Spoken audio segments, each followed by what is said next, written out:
Sebelum kita simak lebih lanjut, jika kalian suka dengan pembahasan ini, silahkan tekan tombol subscribe dan loncengnya terlebih dahulu, supaya kalian selalu mendapatkan notifikasi untuk video menarik berikutnya. Dimohon untuk menyimak sampai selesai supaya kalian paham dengan pembahasan kali ini, dan selamat menonton. Danau Toba menjadi destinasi wisata kebanggaan masyarakat Sumatera Utara, bahkan Indonesia. Toba ini adalah gunung api, legenda letusannya telah menjadi catatan sejarah Indonesia dan dunia. Keindahan dari Danau Toba saat ini memang tidak bisa lepas dari letusannya yang super dahsyat. Gunung Toba meletus sekitar 74.000 tahun lalu, dan tercatat sebagai letusan terbesar selama 2 juta tahun terakhir. Seorang geologi asal Belanda yang bernama Van Bemmelen pada tahun 1939, menjadi orang pertama yang mengungkapkan bahwa Toba adalah sebuah gunung api. Setelah letusan dahsyat itu, kaldera Toba lalu tertutup dengan batu-batuan beku. Berjalannya waktu, kolam tersebut terisi oleh air sehingga membentuk sebuah danau. Danau Toba tercatat sebagai danau vulkanik paling besar di dunia, yang berukuran 90 km persegi, kali 30 km persegi dan kedalaman air danau ini mencapai 500 meter.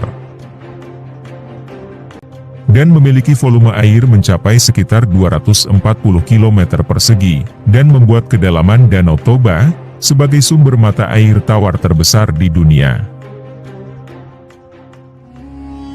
Toba tercatat sebagai supervolcano, karena letusan gunung api ini memuntahkan magma minimal 300 km kubik ketika meletus.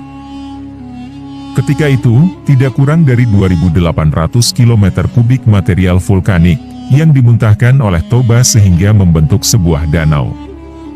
Letusan dahsyat Gunung Toba dipercaya hampir memusnahkan umat manusia pada waktu itu.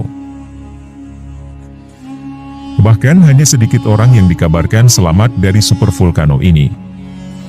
Diperkirakan populasi manusia yang bertahan hanya sekitar 5.000 sampai 10.000 orang saja akibat erupsi besar itu. Memang karena bencana tersebut, populasi manusia mengalami penurunan yang sangat drastis.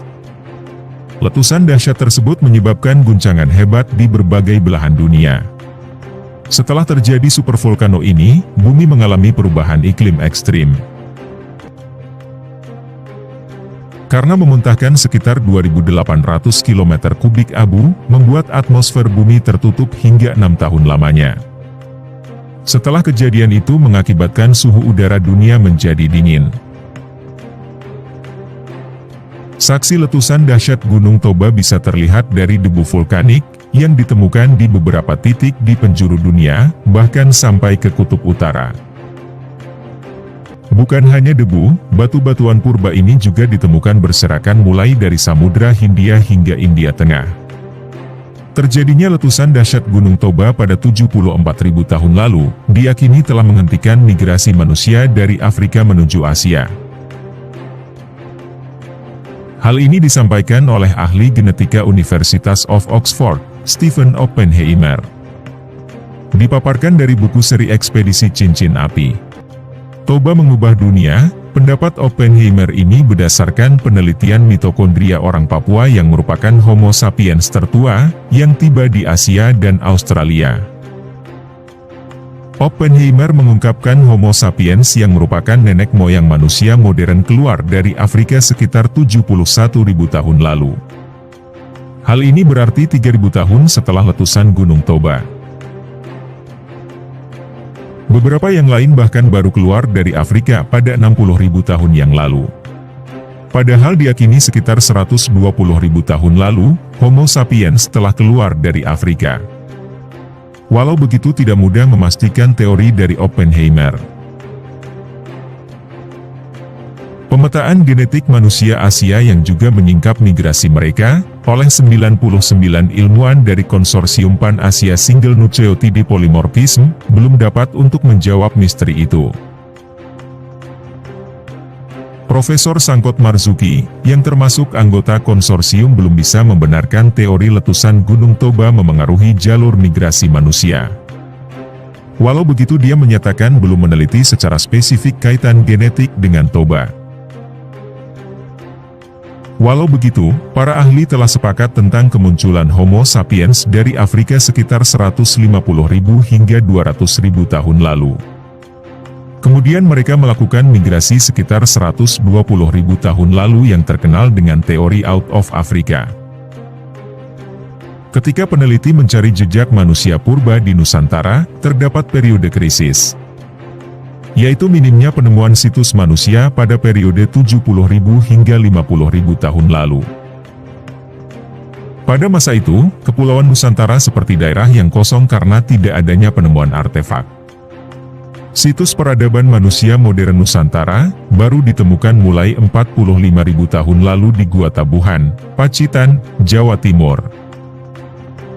Bahkan keberadaan manusia arkaik Homo erectus di Nusantara belum terdeteksi di era sekitar letusan Gunung Toba. Banyak yang menduga spesies manusia pendahulu Homo sapiens ini telah punah. Imigrasi Homo erectus dari Afrika dipercaya terjadi pada 1,8 juta tahun lalu. Dan sementara sampai ke Pulau Jawa sejak 1,5 juta tahun lalu. Hal ini berdasarkan penemuan situs-situs di Sangiran dan sepanjang aliran Sungai Bengawan Solo. Di daerah Ngandung, Jawa Tengah, merupakan situs termuda dari Homo erectus, yaitu berusia 300.000 tahun lalu. Sedangkan kepunahan Homo erectus di Jawa diyakini terjadi pada 100.000 tahun lalu. Karena itu yang mengalami letusan Danau Toba adalah manusia modern, Homo sapiens. Pada 60.000 tahun lalu, Homo sapiens kemudian mengisi kembali populasi kosong di Nusantara. Profesor Heri Truman Simanjuntak, yang merupakan peneliti dari Pusat Penelitian Arkeologi Nasional, selama bertahun-tahun melacak keberadaan manusia di Nusantara masa lampau. Menurutnya kekosongan artefak ketika rentang waktu letusan Gunung Toba bisa terbaca dari penemuan situs Gua Song Terus di Pacitan. Di sini ada rentang panjang peradaban manusia dari 30.000 sampai 40.000 tahun lalu. Bila dihubungkan dengan letusan Toba, Heri menyebut periode itu sebagai masa krisis untuk hunian di Indonesia, bahkan Asia Tenggara. Begitulah pembahasan kali ini yang semoga bisa menambah wawasan untuk kalian.